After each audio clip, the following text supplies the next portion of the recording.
Everybody get your fucking hands up. Touch it, you got no touch, Lukaku. I finesse it, ain't iOS 15 about MDM lock, the mobile device management by Apple. The MDM for this iOS 15 is not easy to kick or not easy to bypass. So first, let me show you first how, if you upgrade to iOS 15 now, let me show you the status. Cannot activate anymore the old method, but I see some guy, they sell MDM bypass without jailbreak, but not free. They selling the solution,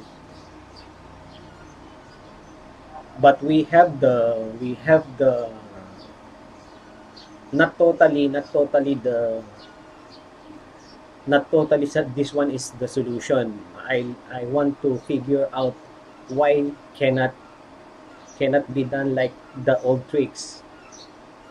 But if you have the old backup of your iPhones or iPads before, you can easily bypass this MDM. Let me show you how.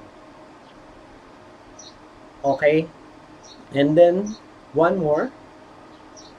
If you have iPhone or iPad not bypassed before, don't ever restore to iOS 15.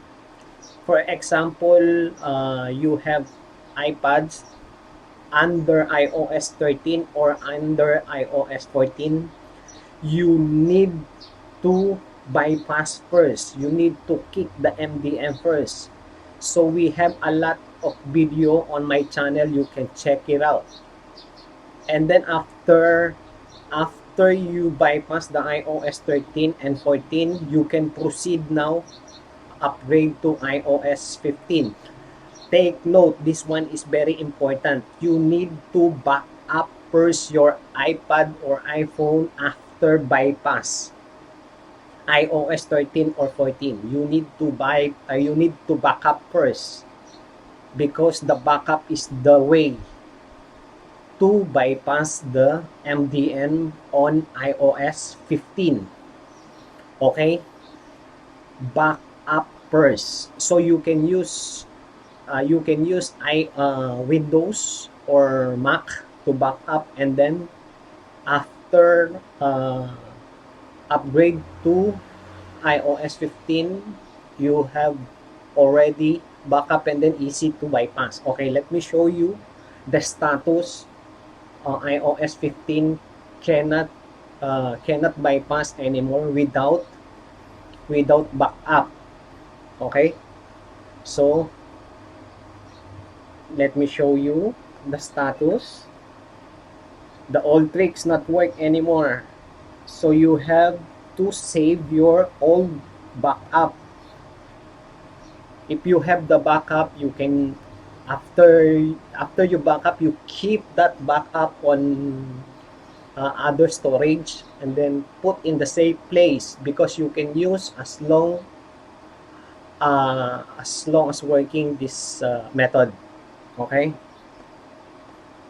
so if you have backup, you lucky. If you don't have backup, sorry, you need to purchase to the other guy or what to bypass the MDM. But this method is free, of course. I never sell anything about my solution. So okay, before, let me activate first.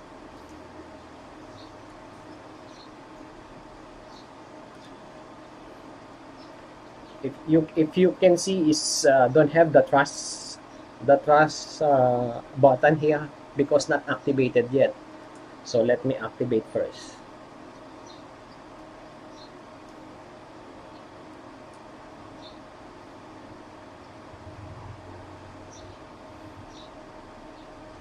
Take note again, before you proceed, for the all iPhone and iPads, not bypass before. Before you proceed to iOS 15, you need to bypass under 13 or 14 iOS. If you restore automatically on iOS 15, sorry, you cannot bypass, or you can bypass, you need to pay, not free for the other guy. So okay, activated. The next button is there. Continue. The retrieving configuration is failed always.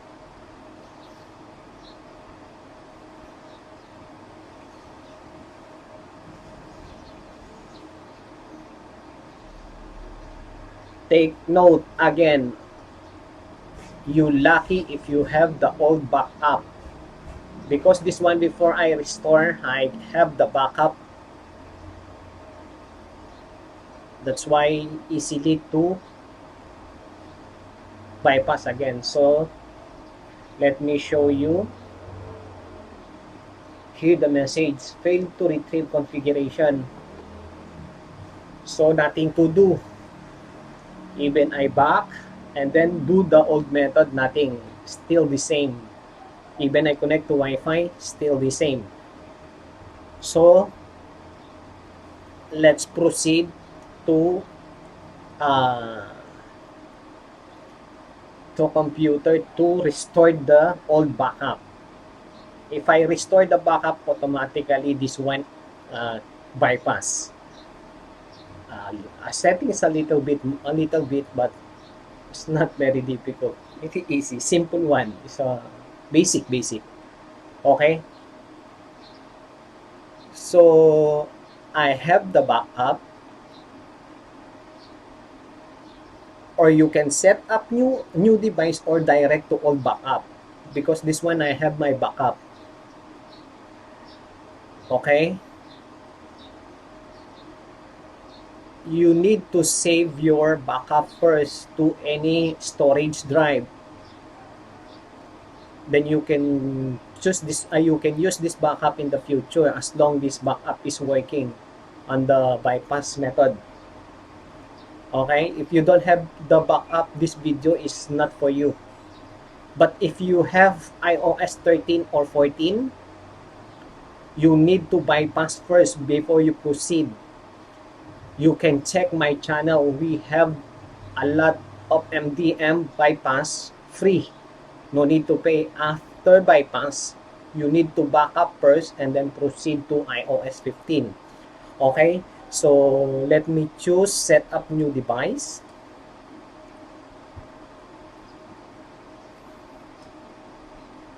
Okay?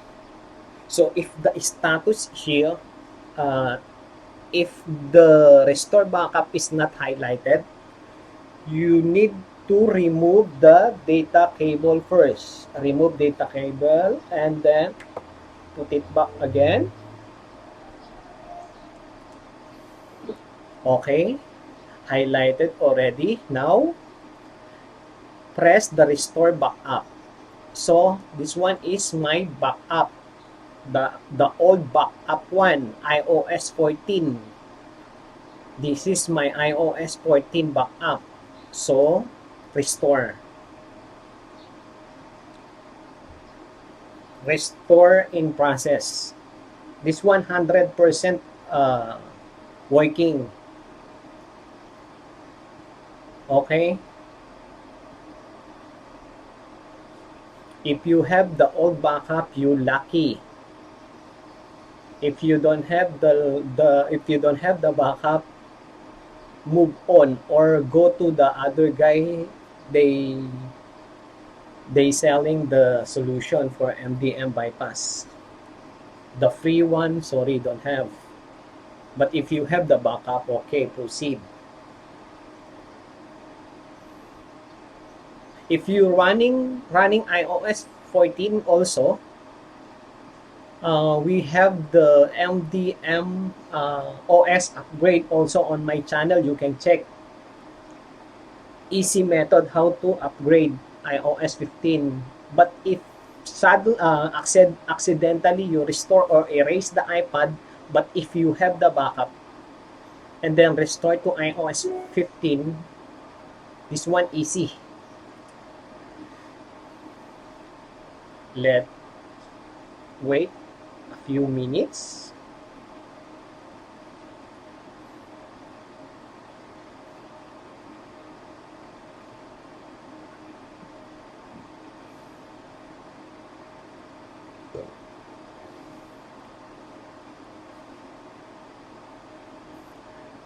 Apple server changed the activation method for the MDM. It's not easy like before. But Apple, I think, they put a little trick, or but we tried to figure out how.